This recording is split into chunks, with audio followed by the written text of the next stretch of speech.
Antes que me julguem, deixem-me contar o que me trouxe até aqui, até ao dia daquele casamento.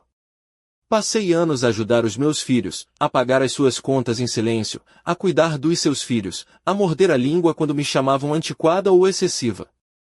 Pensava que o amor significava sacrifício. Pensava que um dia eles iriam entender. Por isso, quando a minha filha Sofia anunciou o seu casamento, eu sorri e ofereci-me para ajudar. Até enviei dinheiro para o depósito do local da festa. Mas o convite nunca chegou. Quando lhe perguntei por quê, a minha filha não hesitou. Olhou-me diretamente nos olhos e disse: "Isto não é lugar para fracassados. Desaparece daqui, Zé Ninguém." Agarrei na minha mala e fugi pela porta das traseiras. No dia seguinte, procuravam-me desesperadamente. O papel do álbum de fotografias estala suavemente sob os meus dedos enquanto viro as páginas, cada uma cuidadosamente decorada com memórias de 30 anos a criar os meus filhos sozinha. Aqui está o João aos 6 anos, a perder o seu primeiro dente, com aquele sorriso torto que me derretia o coração. A Helena, aos 8, orgulhosa na sua primeira festa de São João na escola, com o vestido amarelo que eu cosera, trabalhando até tarde depois dos meus turnos duplos. E a Sofia, a minha bebê, a formar-se na universidade com aquele olhar feroz de determinação que sempre me fez lembrar de mim mesma. 64 anos, e aqui estou eu, a preparar páginas para um casamento para o qual ainda não fui convidada. O apartamento está silencioso nesta tarde de março no Porto. A chuva, aquela chuva miudinha que os portuenses chamam de molha-todos, bate nas janelas com um ritmo constante que se tornou a banda sonora desta cidade. E eu permito-me o luxo de recordar. É um luxo porque, durante tantos anos, não tive tempo para isso. A trabalhar em 2 empregos, a assistir a cada recital, a cada jogo de futebol, a cada reunião de pais. A passar a ferro os uniformes escolares depois da meia-noite, a guardar cada cêntimo para as suas propinas universitárias enquanto usava o mesmo casaco de lã durante 10 anos. Viro outra página. A Sofia, aos 12 anos, a abraçar-me depois de umas crianças cruéis terem gozado com os meus sapatos gastos durante o dia do desporto da escola. "Mãe", sussurrara-me ela, "quando for grande, vou comprar-te os sapatos mais bonitos do mundo." Sorrio com a memória, embora algo se contorça no meu estômago. Os sapatos nunca chegaram. Mas isso não importa. O que importava era aquele momento, aquela promessa sussurrada de uma menina que me amava. O telefone toca, interrompendo os meus pensamentos. É a minha prima Margarida, que mal vejo uma vez por ano nas reuniões de família. A sua voz é estridente, cheia de um entusiasmo que me soa falso. "Leonor, querida. Estou tão entusiasmada com o casamento da Sofia. Daqui a 2 semanas, não é? Espero que já tenhas encontrado um vestido lindo. Um mundo para 2 semanas, Margarida?" A minha voz soa estranhamente calma. "De que casamento estás a falar?" Há uma pausa longa, desconfortável. Oh, céus! Pensei que... Bem, eu recebi o convite no mês passado. Pensei que toda a família... Desligo o telefone com as mãos a tremer. 2 semanas. A minha filha mais nova vai casar-se daqui a 2 semanas, e eu, a sua mãe, não recebi um convite. Sento-me na minha poltrona favorita, a mesma onde amamentei cada um dos meus bebés, onde lhes li histórias para adormecer, onde a Sofia se aninhava quando tinha pesadelos. As fotos do álbum desfocam-se enquanto as lágrimas ameaçam cair, mas não as deixo. Ainda não. Deve ser um erro. Tem de ser. Procuro o meu telemóvel e marco o número da Sofia. Vai direto para a caixa de correio de voz. Tento o João. Ocupado. A Helena. Não atende. Passo a noite acordada, a olhar para o teto, a tentar encontrar explicações racionais. Talvez o convite se tenha perdido no correio. Talvez haja problemas familiares que eu desconheço. Talvez a Sofia quisesse surpreender-me de alguma forma especial. Mas no fundo do meu coração, onde guardo as verdades que prefiro não enfrentar, sei que não é um erro. Na manhã seguinte, depois de outra noite sem dormir, tomo uma decisão. Há um brunch de família marcado para hoje, domingo. Algo que a Sofia mencionou de passagem há semanas. Só a família próxima, mãe, para planear os últimos detalhes. Não me convidaram especificamente, mas também não me desconvidaram. Visto-me com cuidado, a minha melhor blusa, de um azul marinho que comprei para a formatura da Sofia, que realça a curva do meu peito de uma forma que já quase me esquecera ser possível. Os brincos de pérolas que a minha tia Beatriz me ofereceu há anos, os únicos realmente valiosos que possuo. Olho-me ao espelho e vejo uma mulher de 64 anos que trabalhou arduamente toda a sua vida. Que tem cabelos brancos que não pode dar-se ao luxo de pintar, rugas que conta como medalhas de honra, e olhos que choraram em privado mais vezes do que consigo recordar.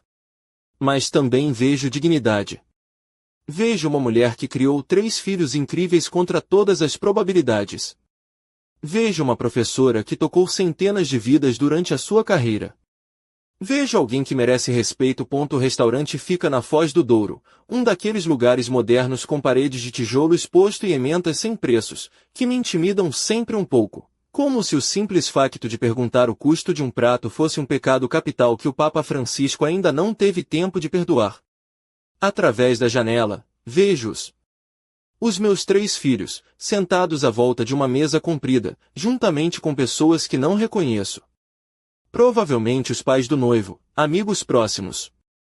Respiro fundo e entro. A conversa para quando me aproximo da mesa. O João olha para mim com aquela expressão que conheço tão bem, a mesma que fazia quando era criança e sabia que tinha feito algo de errado. A Helena baixa o olhar para o seu prato. E a Sofia olha para mim como se eu fosse uma estranha que interrompeu um jantar privado. Olá, digo simplesmente, a minha voz mais firme do que esperava. Espero não chegar tarde. Mãe, começa a Helena, mas a Sofia interrompe-a. O que é que estás aqui a fazer? A voz da minha filha mais nova é fria, cortante. É a voz que ela usa nas suas reuniões de trabalho, a que aperfeiçoou para intimidar. Nunca pensei que a usaria comigo. Vim ao brunch de família, respondo, ainda de pé junto à mesa.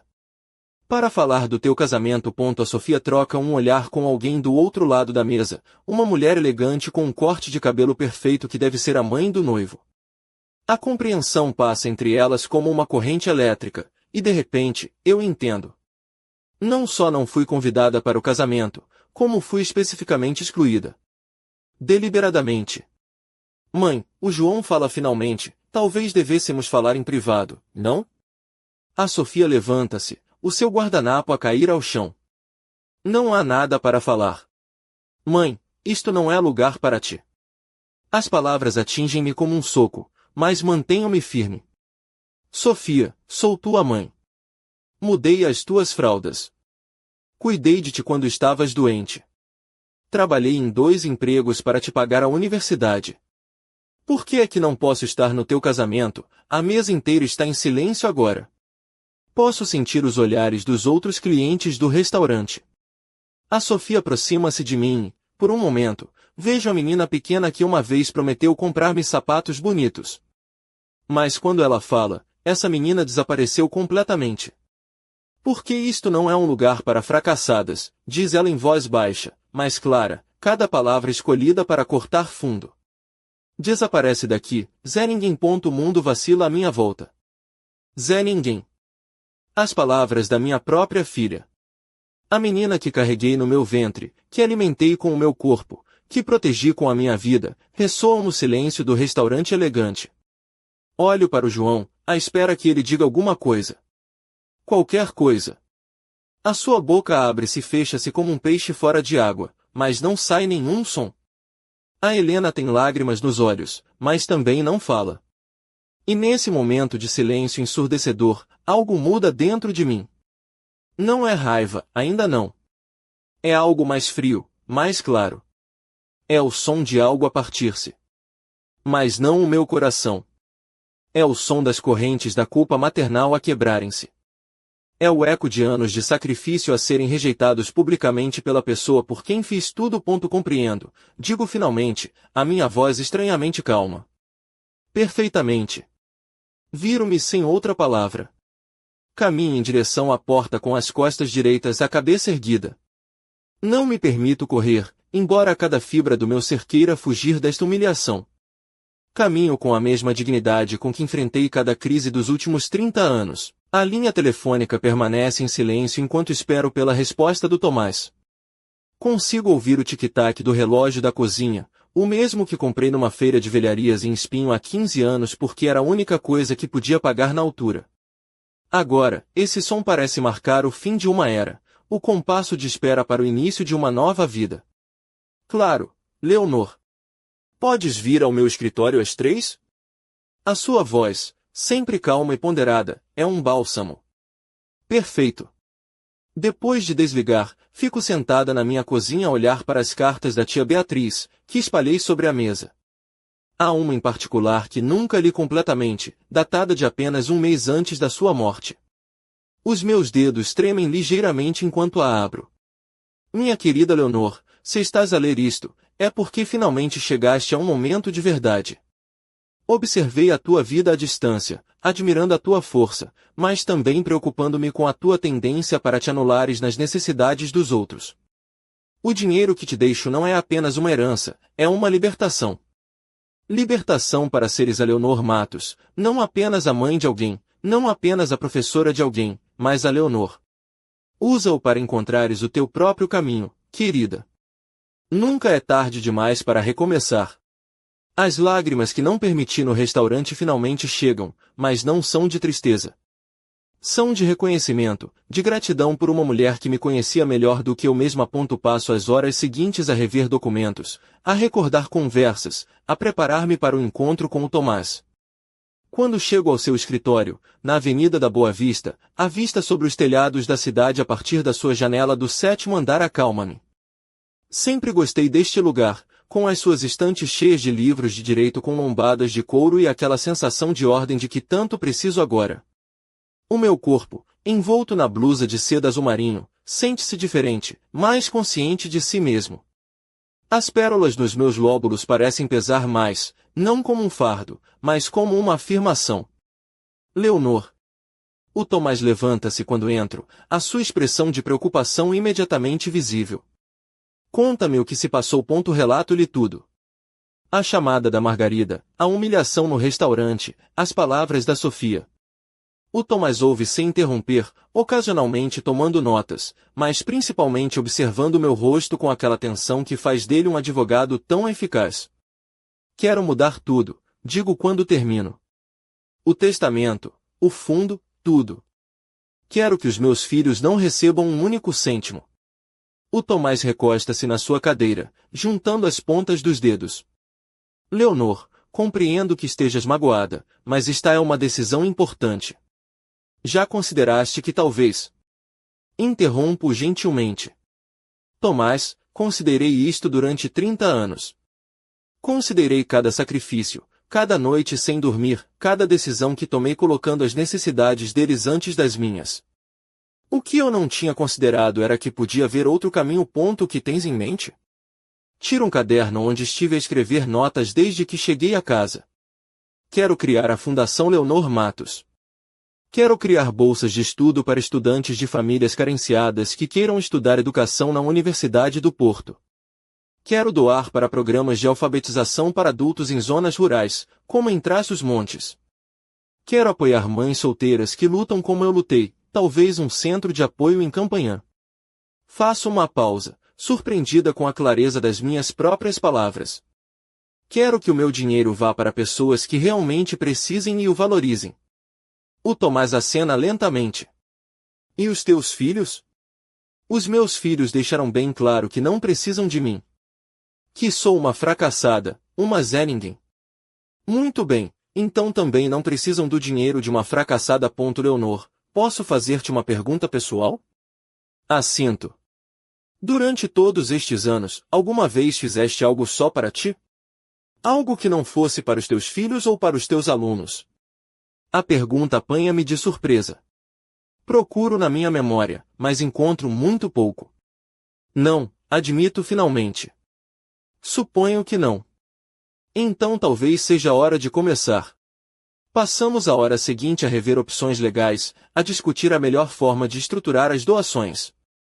O Tomás assegura-me que tudo será hermético, que os meus filhos não poderão contestar as decisões uma vez assinadas. Há mais alguma coisa que queiras fazer? Pergunta ele quando estamos a terminar. Sim, digo, surpreendendo-me a mim mesma. Quero escrever-lhes cartas. A cada um. Para que entendam por que tomei esta decisão. Quando queres que as recebam? Depois do casamento.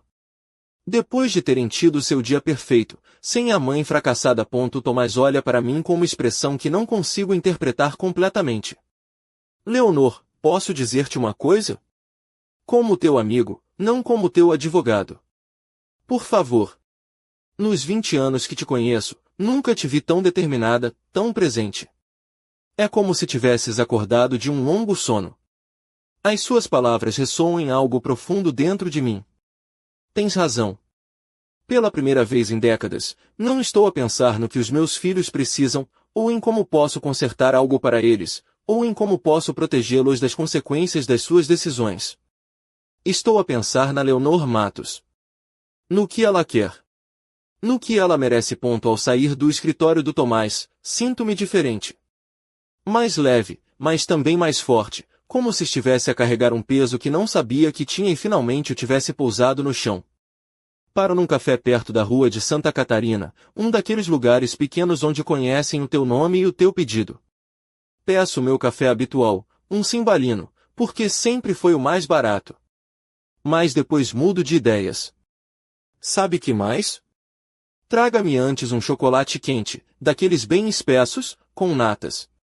E uma fatia daquele bolo de bolacha. A rapariga atrás do balcão sorri-me. A celebrar alguma coisa? Sim, digo, e dou-me conta de que é verdade.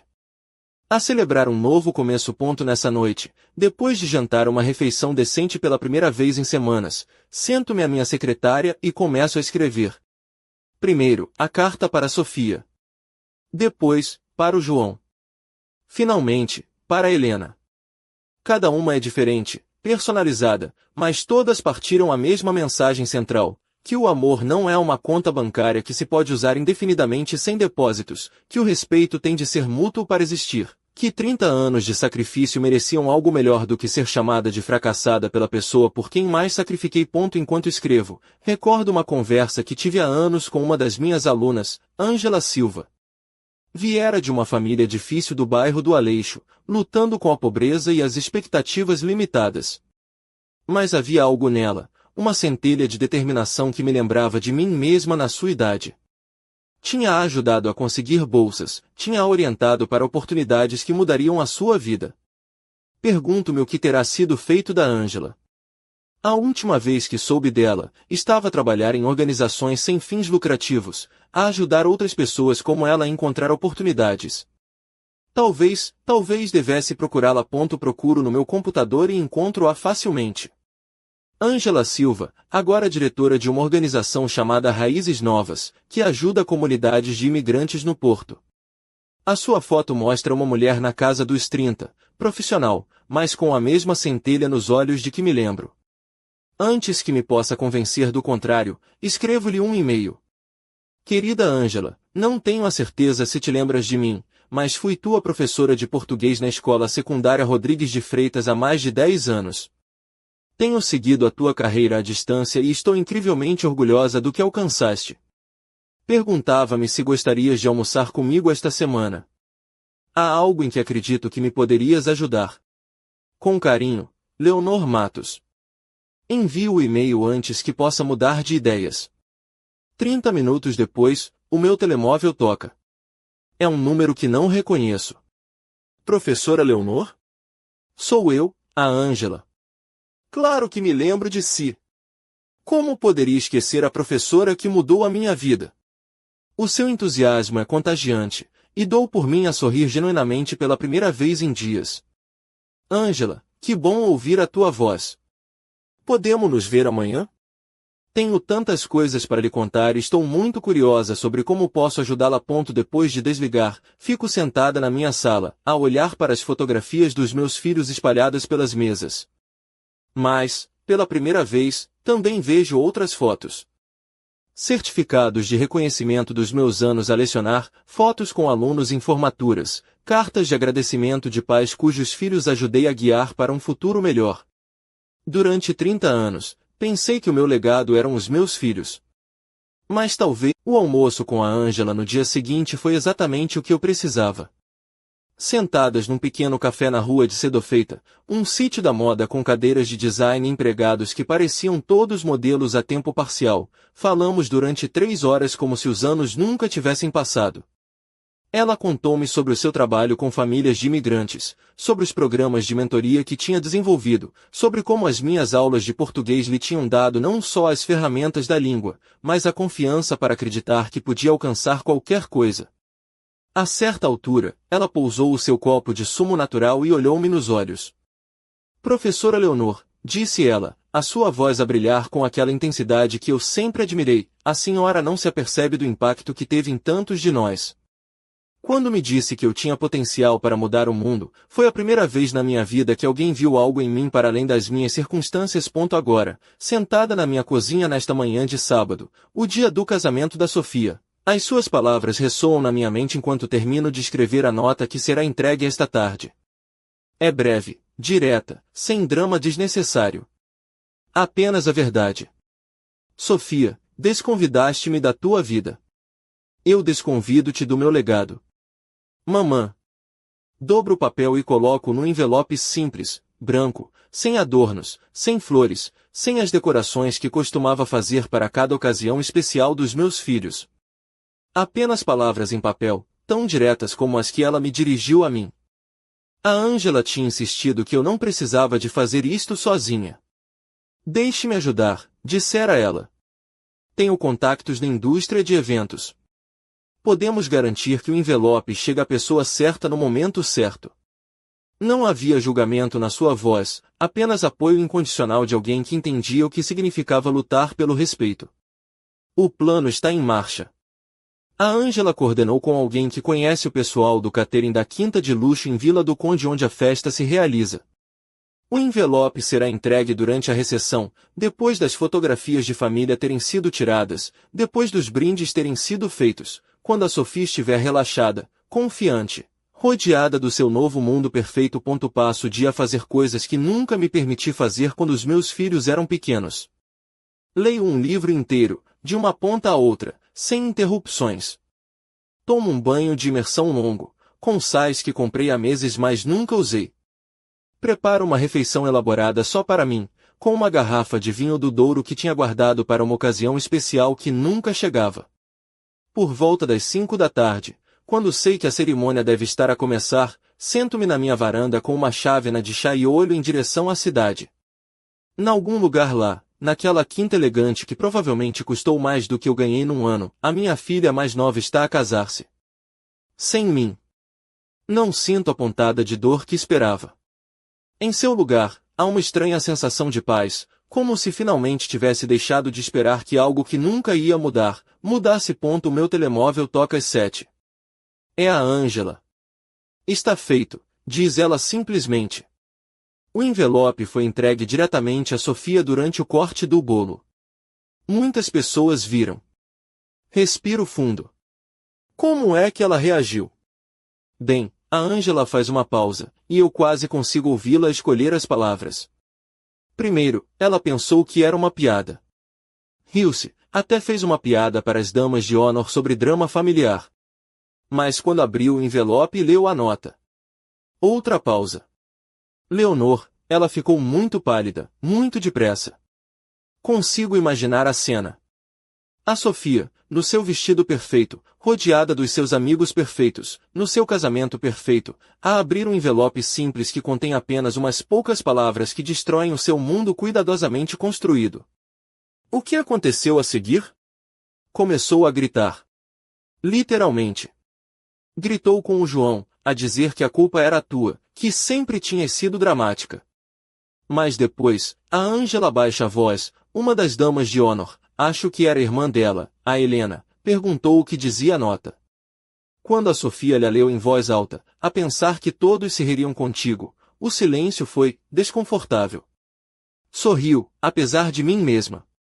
A Sofia sempre foi impulsiva, sempre assumiu que todos estariam do seu lado sem questionar. As pessoas sabiam que eu não fui convidada? Aparentemente, nem todos. Vi várias pessoas mais velhas a trocar olhares confusos. Uma senhora, acho que era a avó do noivo, perguntou diretamente a Sofia por que é que a sua mãe não estava ali. A imagem torna-se mais clara na minha mente. A Sofia, confrontada publicamente pela primeira vez com as consequências das suas ações, a tentar explicar por que é que a mãe que a criou sozinha não foi considerada digna de estar no seu casamento. Sabes o que aconteceu com o João e a Helena? O João estava a tentar acalmar a situação, obviamente desconfortável. Mas a Helena parecia devastada. Saiu da recessão cedo. Algo agita-se no meu coração ao ouvir sobre a Helena. Dos meus 3 filhos, ela sempre foi a mais sensível, a que mais se parecia comigo. A que costumava vir para minha cama quando tinha pesadelos, a que me ajudava a fazer o bolo de iogurte aos domingos, a que uma vez me disse que queria ser como eu quando crescesse. Ângela, obrigada. Por tudo. Por acreditares que eu merecia fazer isto. Leonor, qualquer pessoa que a conheça saberia que merece muito mais do que aquilo que recebeu. Quais são os seus planos agora? Amanhã, vou para a costa. Para a casa da tia Beatriz, na Foz do Arelho. Preciso de espaço para pensar. Posso visitá-la lá? Tenho algumas ideias sobre as fundações de beneficência que gostaria de discutir consigo. Adoraria. Depois de desligar, fico sentada no silêncio do meu apartamento. Em algum lugar, a recepção de casamento mais cara da temporada está provavelmente a terminar com uma nuvem de tensão e perguntas incômodas. A Sofia está a aprender que as ações têm consequências, mesmo quando se acredita ter todo o poder. O meu telemóvel toca de novo. Desta vez, é um número que reconheço. O João. Deixo ir para a caixa de correio de voz. Uns minutos depois, toca de novo. A Helena. Também vai para a caixa de correio de voz. Depois, a Sofia. O telefone toca insistentemente. 1, 2, 3 vezes. Finalmente, verifico as mensagens de voz. A do João soa confusa, a pedir que lhe ligue para resolver este mal-entendido. A da Helena soa como se ela tivesse estado a chorar, a pedir desculpa repetidamente, a dizer que não sabia que a Sofia não me tinha convidado, que pensou que eu tinha decidido não ir. A mensagem da Sofia é diferente. A sua voz tem aquela qualidade dura, furiosa, que me recordo dos seus anos de adolescência quando não conseguia o que queria. Mãe, não sei que jogo é este que estás a jogar, mas isto é ridículo. Obviamente que estás chateada por algum mal-entendido, mas arruinar o meu casamento não vai resolver nada. Liga-me imediatamente para podermos resolver isto como adultas. Ouço a mensagem 2 vezes, fascinada pela sua completa incapacidade de assumir responsabilidades. Para a Sofia, isto continua a ser culpa minha, um mal-entendido, um drama desnecessário que eu estou a criar. A ideia de que ela possa ter magoado alguém, de que as suas ações possam ter consequências, simplesmente não cabe no seu mundo. Apago todas as mensagens sem devolver as chamadas. Em vez disso, termino de fazer a mala que comecei esta manhã. Roupa confortável, alguns livros, os documentos da tia Beatriz, as cartas que escrevi para os meus filhos. Amanhã cedo, vou conduzir para o oeste, em direção ao oceano, em direção a uma casa que nunca vi, mas que espero que se sinta como um lar. Antes de me ir deitar, escrevo um e-mail ao Tomás, a confirmar que quero acelerar todas as mudanças legais. Torna tudo oficial, o mais depressa possível, escrevo. E quando os meus filhos te tentarem contactar, porque vão tentar, diz-lhes simplesmente que todas as decisões são finais. Também escrevo a Ângela, a dar-lhe a morada na Foz do Arelho, convidando-a a visitar-me na próxima semana. Tive algumas ideias sobre como usar o dinheiro de uma forma que realmente importe, escrevo. Acho que tu e eu podemos fazer algo bonito juntas. Finalmente, permito-me um pequeno ato de autocompaixão.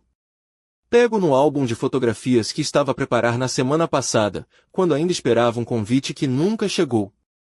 Viro as páginas uma última vez, a olhar para 30 anos da minha vida definidos pelas necessidades de outras pessoas. Depois, fecho o álbum e guardo numa caixa no armário. Amanhã, vou começar um novo álbum. Onde a Leonor Matos é a protagonista da sua própria história. Pela primeira vez em décadas, durmo profundamente a noite inteira. O ar salgado bate-me no rosto mal saio do carro e, pela primeira vez em semanas, respiro fundo sem sentir aquela opressão no peito que se tinha tornado a minha companheira constante. A casa da tia Beatriz ergue-se à minha frente como algo saído de um sonho que eu não sabia que tinha, uma vivenda caiada de branco com portadas azuis, desgastada por anos de ventos atlânticos, com grandes janelas que olham diretamente para a Lagoa de Óbidos. As chaves estavam exatamente onde o Tomás me disse que estariam, debaixo da terceira lajeta solta do alpendre. Enquanto abro a porta, tenho a estranha sensação de que a tia Beatriz sabia que um dia eu acabaria aqui, a procurar refúgio nesta casa que ela manteve para mim, sem que eu sequer o soubesse. O interior é simples, mas acolhedor. Móveis de madeira clara, confortáveis, cobertos com mantas de lã de minde. Estantes cheias de livros que vão desde clássicos de Eça de Queiroz a guias de jardinagem. Uma lareira de pedra que domina a sala principal. Na mesa da sala de jantar, encontro um bilhete escrito com a caligrafia familiar da Beatriz. Para Leonor, quando finalmente decidires que mereces um lugar que seja só teu. A despensa está abastecida, as toalhas estão limpas e o oceano está à tua espera. Bem-vinda a casa. Beatriz. Os meus olhos enchem-se de lágrimas, mas desta vez são de gratidão. Durante 5 anos, desde que recebi a herança, perguntei-me por que é que a Beatriz me tinha deixado tanto dinheiro. Agora, entendo. Não era só dinheiro que ela me estava a dar, era uma saída, uma oportunidade de me redescobrir. Passo a primeira hora a explorar, a abrir janelas, a deixar que o ar do oceano varra os últimos vestígios da tensão do porto. No quarto principal, encontro mais surpresas. Uma secretária virada para uma janela com vista para a lagoa e, nas gavetas, cadernos em branco com uma nota colada, para os novos capítulos que vais escrever. A Beatriz pensou mesmo em tudo. Nessa primeira noite, durmo melhor do que dormi em anos, embalada pelo som constante das ondas. Acordo a sentir-me como se tivesse estado doente durante muito tempo e, finalmente, estivesse a sarar. Na terça-feira de manhã, enquanto preparo café na pequena cozinha, ouço um carro no caminho de Gravilha. É a Ângela, tal como prometido. Mas não vem sozinha. Acompanha uma mulher mais velha, de cabelo branco e sorriso amável, que se apresenta como Maria do Carmo. A Maria coordena um programa de alfabetização em Caldas da Rainha, explica a Ângela enquanto nos sentamos no alpendre com os nossos cafés. Quando lhe contei sobre si e os seus planos, ela insistiu em conhecê-la. Professora Leonor, diz a Maria do Carmo com um sotaque suave da região, a Ângela conta-me que quer ajudar famílias como a minha. O meu marido e eu chegamos aqui de Angola há 30 anos, sem saber ler nem escrever bem. Foi uma professora como a senhora que mudou as nossas vidas, que nos ajudou não só com as palavras, mas com a esperança. Passamos a manhã a falar sobre programas, sobre necessidades, sobre como o dinheiro poderia traduzir-se em oportunidades reais para pessoas reais. A Ângela tem ideias concretas, bolsas para estudantes de primeira geração da região oeste, programas de mentoria para mães solteiras, centros de aprendizagem em comunidades piscatórias. O que me parece mais bonito, diz a Ângela, é que poderíamos chamar-lhe a Fundação Leonor Matos. O seu nome estaria ligado para sempre a algo que realmente importa. A ideia emociona-me de uma forma que não esperava. Durante 30 anos, o meu nome esteve principalmente associado a ser a mãe dos meus filhos. A ideia de que possa estar associado a algo maior, algo que continue a ajudar pessoas muito depois de eu já não estar cá, parece uma revolução pessoal. Há mais uma coisa, diz a Maria do Carmo, timidamente. No sábado, temos um evento comunitário no Mercado de Santana. As famílias locais reúnem-se para uma tarde de partilha. Normalmente, não convidamos estranhos, mas, ela para, à procura das palavras certas. A Ângela contou-me a sua história. Acho que a senhora entenderia porque é importante para nós que as famílias se mantenham unidas, que se respeitem as gerações mais velhas. Aceito imediatamente. A ideia de estar rodeada de famílias que valorizam a ligação intergeracional, depois do que acabei de experimentar, sou exatamente ao que preciso. A quarta e a quinta-feira passo-as a caminhar pela praia, a escrever nos cadernos da Beatriz, a sentir a minha mente a limpar-se de décadas de preocupações com outras pessoas. Pela primeira vez na minha vida adulta, os meus dias são completamente meus. Posso ler quando quero, comer quando tenho fome, dormir quando estou cansada. Visto um vestido de linho simples, que deixa os meus braços e pernas sentirem a carícia do sol. Não há chamadas urgentes sobre crises dos meus filhos, não há horários que não sejam os meus. É libertador e assustador ao mesmo tempo. Na sexta-feira à tarde, o meu telemóvel toca. É um número de Lisboa que não reconheço. Dona Leonor Matos? A voz é jovem, profissional. Sim. O meu nome é Jennifer Wallenstein, sou jornalista do jornal Público. Perguntava-me se poderia fazer-lhe algumas perguntas sobre a Fundação Leonor Matos, que acabou de ser anunciada. O meu coração para. Que fundação? Bem, de acordo com os nossos registros públicos, foi estabelecida uma fundação de beneficência significativa em seu nome esta semana. Os documentos mostram doações substanciais para programas educativos e de alfabetização. Gostaria de comentar sobre as suas motivações para a filantropia? Entendo imediatamente o que aconteceu. O Tomás deve ter acelerado os papéis ainda mais rápido do que eu esperava, e agora é informação pública. O que significa que os meus filhos provavelmente também já sabem. Não tenho comentários a fazer de momento, digo educadamente. Obrigada por ligar. Imediatamente, ligo ao Tomás. Leonor, ia mesmo ligar-te. Os papéis foram processados esta manhã e, aparentemente, algum jornalista estava a verificar as novas constituições de fundações. A sua voz soa tensa. Também recebi chamadas dos teus filhos. Todos eles. Múltiplas vezes. O que é que lhes disseste? Exatamente o que me pediste. Que todas as decisões são finais e que não posso discutir os detalhes contigo. Como é que eles reagiram? O Tomás suspira. A Sofia estava furiosa. Ameaçou processar por incompetência mental. O João parecia mais confuso do que zangado, continuava a perguntar se era mesmo isto que tu querias. E a Helena, ele faz uma pausa. A Helena só perguntou se havia alguma maneira de te contactar. Parecia genuinamente angustiada. Nessa noite, sentada no alpendre, a ver o pôr do sol sobre o oceano, penso na Helena. Dos meus 3 filhos, ela é a única que parece genuinamente arrependida, a única cujas desculpas soaram sinceras na sua mensagem de voz. Mas também foi a que ficou calada quando a Sofia me humilhou, a que escolheu o conforto da conformidade em vez da defesa do que era correto. O perdão é complicado. Não é um interruptor que se pode ligar e desligar. É um processo, e não tenho a certeza de estar pronta para o começar ainda. No sábado, chego ao evento comunitário a sentir-me nervosa, mas esperançosa. O mercado está cheio de famílias de todas as idades, desde avós a bebés, a partilhar comida, música e histórias. A Maria do Carmo apresenta-me como uma educadora que entende a importância da família e da comunidade. O que eu não esperava era o quão natural tudo se sentiria. As crianças pequenas lembram-me imediatamente porque é que eu amava ensinar. As mães jovens partilham comigo as suas lutas e esperanças de maneiras que me fazem sentir útil de novo. As avós incluem-me nas suas conversas como se me conhecessem de toda a vida. À meio da tarde, uma menina de uns 8 anos aproxima-se timidamente e pergunta-me se posso ajudá-la com os seus trabalhos de casa de português. Sentamo-nos num canto tranquilo e, enquanto a ajudo a pronunciar palavras difíceis, sinto aquela familiar pontada de propósito que costumava sentir na minha sala de aula. A senhora é professora? Pergunta-me ela quando terminamos.